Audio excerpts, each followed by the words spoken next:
Well, I think I'm gonna enjoy this remake of Free Willy. Our new series opened with our main heroine, Manatsu Natsumi, trying to pack her bags using the age-old method of just hog-tying the damn thing. Girl, try rolling up your clothes. You're gonna save a lot more space that way. Anyway, she's going to see her mother on the mainland, who worked there as a marine biologist. She also made sure to clean her room and take out the trash because they really want to hammer home that she's a good girl. Nah, but seriously, this is a nice, subtle character establishing moment where we get to see that Manatsu is courteously diligent if anything else. She also might be slightly superhuman, as in spite of struggling to pick up her bag initially, she somehow managed to perform the first episode big jump early while carrying it. I'm not even kidding, she doesn't do the big jump in her first fight. That's just kind of unusual. But I'm getting ahead of myself. She was then sent off by the entire island by the looks of it, and in particular, her father helped her reinforce what's going to be our main heroine's little mantra of the series. With that, she boarded the ship and, okay, are we sure she's not the superheroine yet? From there, we got the opening, which if you want to see my thoughts about it, go check out the video I posted yesterday. And we shifted over to the Kingdom of the Grand Ocean, which was having a bit of an off day. I mean, no one was really suffering, just kind of sleeping, so really not that much different from most of the rest of the world right now. Still, one little mermaid named Laura knew she had to do something, so she spoke with the Queen of the Kingdom. Queenie, of course, tasked her with finding the Precure that, much to the little mermaid's dismay, would have to be humans from the surface world. Laura, never get a Twitter account. I can guarantee you'll be cancelled on the first day. Still, while she and her prejudices could give less of a damn about humans, she did fancy the idea that this might further her journey to becoming the next queen. Yeah, Queenie, are you sure there's no one else available other than this little sociopath? Oh, and also Kroon was there. It didn't really do or say anything, just kind of floated there, so at least it doesn't seem like they're going to be the big MacGuffin of this series, which is cool. With that, Laura made haste to the surface world and ha! It is very small outside. It's just in here it's big. At the same time, Manatsu's ship was approaching the mainland, and while she was initially excited of reaching her destination, she just kind of suddenly remembered all of the stories she had heard about the big city on TV and oh geez. Well, she then shook off her jitters thanks to some lipstick she had gotten from her mom, but she accidentally dropped it and slow down, Manatsu, I can only write so fast!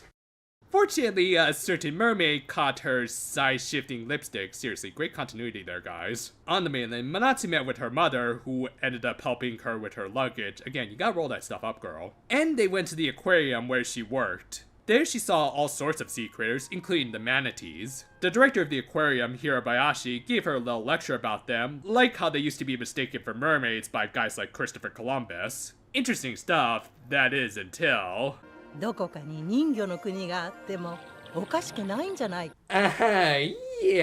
ma'am, would you mind waiting outside for just a minute? I think some nice men in white would like to have a word with you. I mean, yeah, obviously mermaids exist in this universe, but just imagine if you met a scientist like this in real life. Still, on that note, Laura was looking for the Precure in a very Waikiki-looking part of town, just saying. However, even in such a big tourist spot, she couldn't find any noticeable Precure candidates who, according to the Queen, would require a heart as bright as the sun.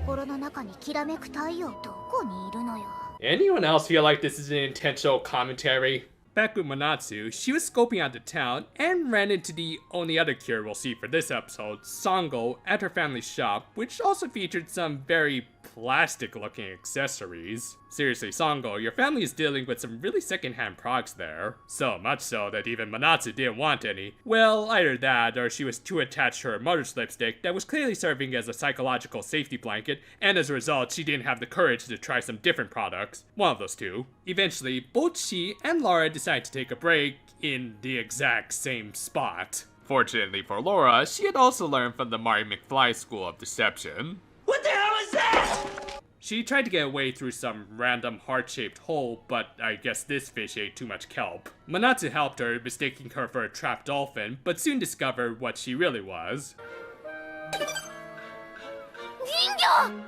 Well, duh. FYI, this week's animation director was Ken Ueno, whose work can be hit and miss, though one undeniable signature of his is that he uses some really bold outlines sometimes. After a cute eye catch, where we got to see more of those super plasticky products, Manatsu tried to befriend the mermaid with her pumping hands twice. She did manage to get somewhat of an introduction out of her. Oh, come on, Laura. We all know the ridiculously long names are meant for the actual royalty, which you are not yet. However, after a Picasso and Ososhiko face, Laura realized she could use this human.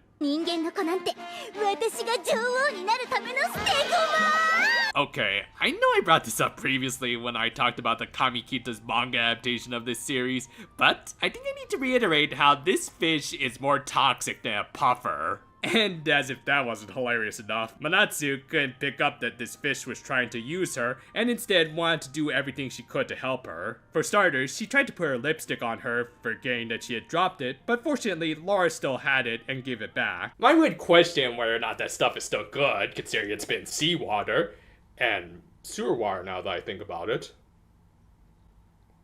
Yeah, Manatsu, you might want to throw that stuff away, and here's some hand sanitizer. Still, sewer water or not, she put a little on Laura, believing that like her, it would give her a little more courage and make her feel tropical. And thankfully, she provided an explanation for her catchphrase so that we wouldn't have to question it throughout this entire season. Laura, of course, tried to see if she could become a Precure, giving her the tropical path as Manatsu named it. However, she did have the requisite accessory yet, so Laura took it back before she ruined the resale value. With that, the two parted ways. Laura would end up returning to that same spot, and just so happened to spot a sports team training, and thought that she might find a Precure amongst all these guys. I'm guessing she saw the finale to Hakuto. However, it was also time for our monster of the week as Mr. Buff Crabs, aka Chongre, arrived and created a monster out of a coconut tree. And hilariously enough, this thing was called a Yaneda, which literally means I ain't gonna do anything. Thus, since it could only say its name, it would always end up saying that it wasn't going to do anything while it was doing stuff like inducing a bad end-esque effect on its victims by stealing their enthusiasm. The writers just had to know there was a serious dichotomy to this monster's words and actions, which I can only applaud them for the surrealness of it all. Anyway, noticing the monster attack and realizing that Laura was in danger, Manatsu rushed to help. Doing so unfortunately ended up exposing Laura, who Chongre saw as a good last source of enthusiasm to steal. Manatsu tried to save her, and okay, I hope that's just a tale. And in a nice humbling bit for the selfish mermaid, Laura did try to tell Manatsu to get away while she still could. However, the little redhead wasn't going to give up, and after a very impressive kip-up that would make Jackie Chan proud, she repeated her mantra and finally got what she needed to activate the pack, which was...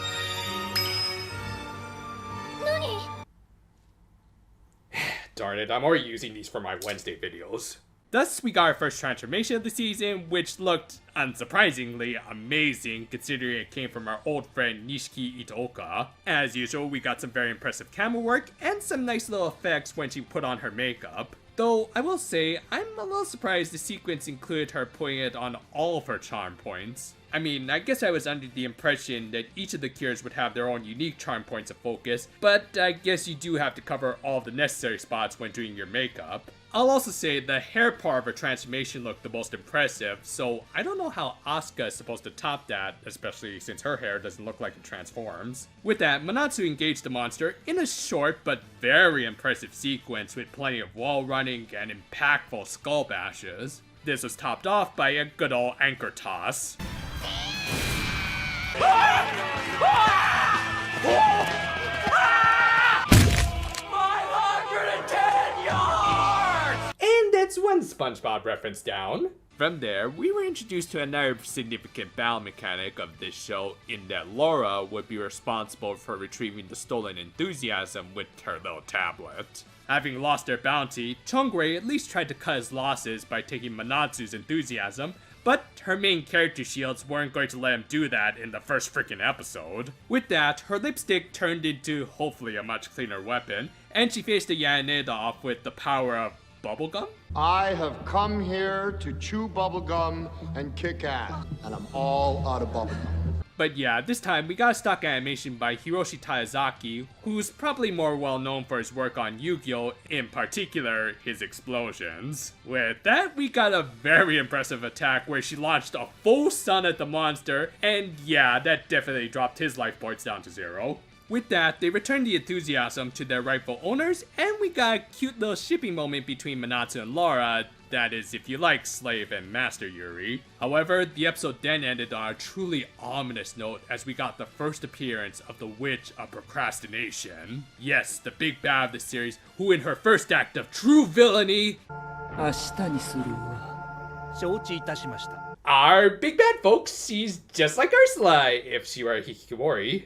We also got to see the first ending theme of the series, which was okay. The dancing wasn't too technically impressive, and the stage was kind of just this bland white cloud. Honestly, the most appealing part to me were these cute little drawings of Laura and Kururun. I mean, this wasn't bad, and I certainly won't try to compare it to the masterpiece that was Miraculto Link, so I'll just say it's okay. Do I even need to tell you this was a fantastic first episode?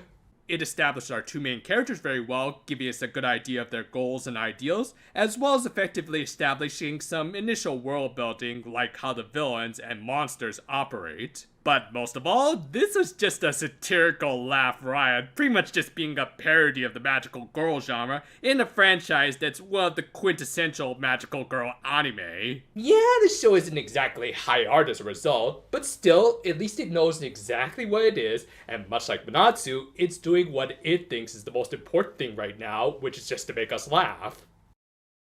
As many of us predicted, this is gonna be a pure comedy season that, while still trying to appeal to its target audience, it also has a lot of self-aware humor, from the monsters of the week to just about everything regarding Laura. We'll get more into her in just a minute, but yeah, this series is clearly just trying to have fun and not get bogged down with story and world building. I mean, it is there, but we also get a lot of satirical humor and moments where we clearly don't have to take things that seriously and just have a good laugh. All that said, there is a little to analyze and appreciate here. Right off the bat, I'll say that most of my concerns regarding Manatsu's character have faded. Yes, she still does follow many of the tropes of the pink lead in rainbow colors this season, but early on, she is at least showing more amiable traits like cleaning her room and helping anyone she could. She also showed subtle bits of insecurity like needing her lipstick safety blanket. It's not too overt that it muddles the character early on, but just enough to assure us that she'll be a fun character who might have some more serious moments later. But for now, she's just a good-willed girl with no singular set goal, but plenty of ideals and aspirations. This ends up making her a great foil for Laura. Frankly, I don't think this character would feel out of place in something like Konosuba, where the characters act as the antithesis of an idealistic protagonist. And yet, also like the characters of that series, she's not a totally terrible person, as she did at least show some concern towards Manatsu. She still intends to use the lowly human as her pawn, but at least she's straightforward with her goals. So, one has strong morals and yet not many actual goals, while the other has very ambitious goals and at least somewhat corrupt morality.